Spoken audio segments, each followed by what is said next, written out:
গুলশানের রিক্সা বা গাড়ি যে পার্কিং, অজস্র পার্কিং বিভিন্ন জায়গায়, এবং রাস্তা দখল করে বিভিন্ন জায়গায় বিভিন্ন ফুটপাত বসে আছে।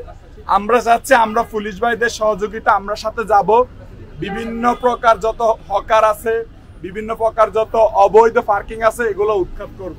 এবং গুলশান বনানীর যে 11টা পয়েন্ট যেখান থেকে গুলশান বনানী এরিয়াটা নিয়ন্ত্রণ হয় রিক্সা বা যানবাহন বা চেকপোস্ট, এগুলোতে আমরা পুলিশদের সাথে সহায়তা করব। দ্বিতীয়ত যতগুলো স্পা সেন্টার আছে এগুলা বন্ধ করার জন্য আমরা পুলিশের সাথে একসাথে যাব এবং অতি দ্রুত এগুলো আমরা বন্ধ করতে চাই।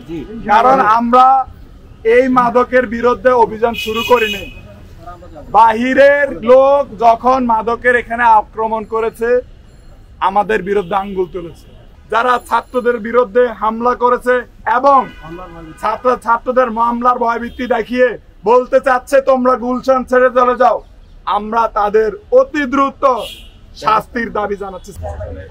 পক্ষ থেকে আপনাদের যে কোনো ধরনের সহযোগিতা আমরা করতে আমি জানছি যে আপনারা এই যে স্পার যে বিষয়গুলো, ঠিক আছে, এগুলো চলবে না।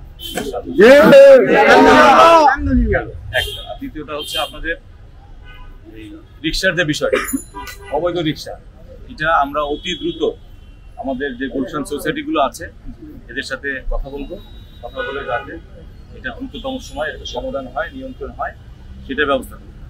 তো যাই হোক, আমরা আসলে একটা কাজ করতে গেলে একটু সময় লাগবে, আমরা আপনাদের সাথে একমত। আমরা ছাত্রদের যে আশা আকাঙ্ক্ষা সেটার প্রতি আমরা শ্রদ্ধাশীল। আমরা চেষ্টা করব সবাইকে সাথে নিয়ে গুলশানটা যেন একটু শান্তিপূর্ণ এবং বসবাসযোগ্য। সবাইকে ধন্যবাদ।